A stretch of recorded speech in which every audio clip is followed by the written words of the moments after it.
Inspector, आप जानते भी हो आपने किसे गिरफ्तार किया है? इतना बोलकर वो कमांडो शिवाय की तरफ गया और उसके नीचे गिरे लाइटर को उठाकर उसकी सिगरेट जला दी।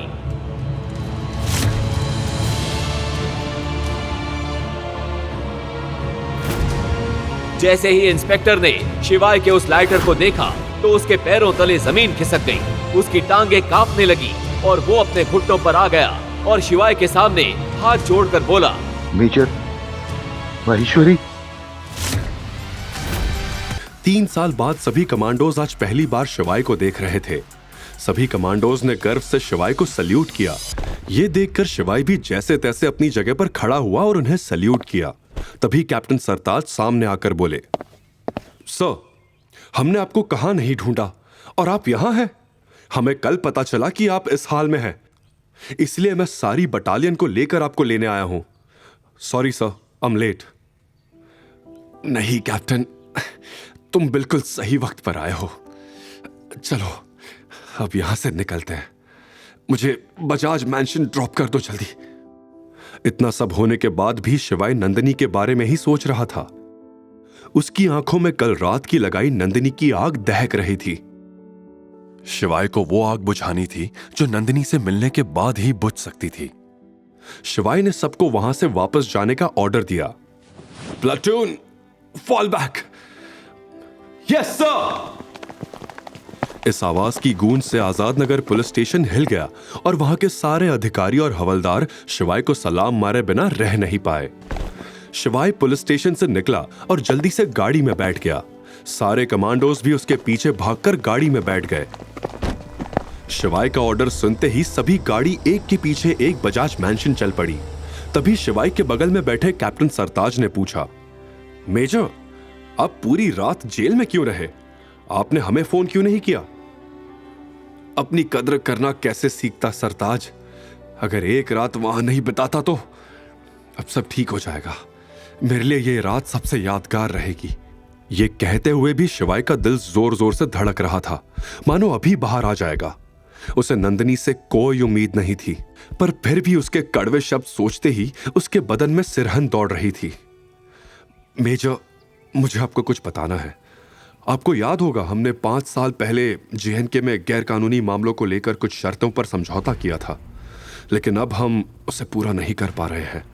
इसलिए वहां के गैर कानूनी संगठन ने समझौता तोड़ दिया है और हम पर कभी भी हमला कर सकते हैं। हमें आपकी जरूरत है मेजर, आपको वापस आना होगा। मैं वो दुनिया 3 साल पहले छोड़ चुका हूं। Now I am a common man. वो पूरा का पूरा काफिला महालक्ष्मी नगर की तरफ दौड़ पड़ा। जमीन पर 10 ब्लैक एसयूवी और ऊपर 2 हेलीकॉप्टर ऐसे लग रहे थे मानो कोई किंग का काफिला आज बजाज मैंशन की तरफ निकल पड़ा हो। उधर नंदिनी घर से निकलकर पुलिस स्टेशन के लिए यश के साथ निकल ही रही थी कि उसके घर के सामने वो सारी एसयूवी कार आके रुकी। आगे खड़ी कार का दरवाजा खुला और गाड़ी से शिवाय को उतरते देख नंदिनी और यश हैरान हो गए।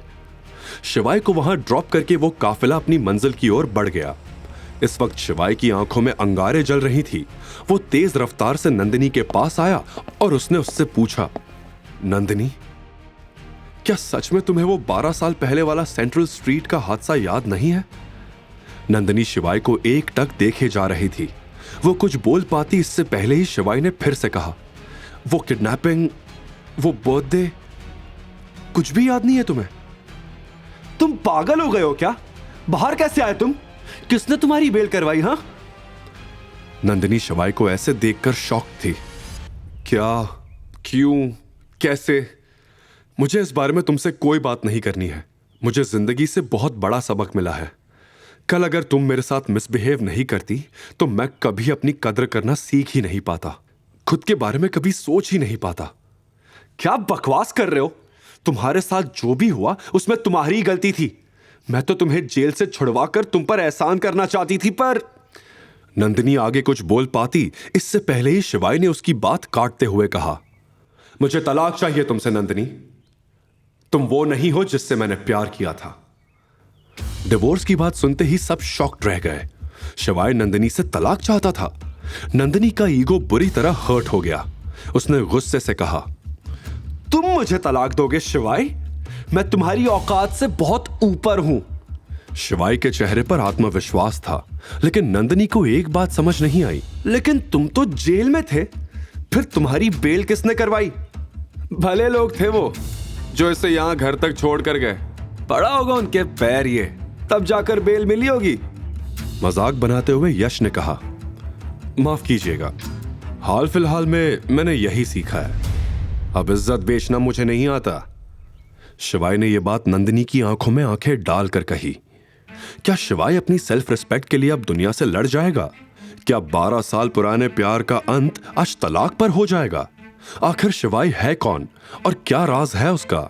आगे की कहानी जानने के लिए देखिए अगला एपिसोड सिर्फ पॉकेट एफएम के यूट्यूब चैनल पर। और शिवाय एक विनाशक के सारे एपिसोड्स को सुनने के लिए डिस्क्रिप्शन में दी लिंक से डाउनलोड करें पॉकेट एफएम ऐप।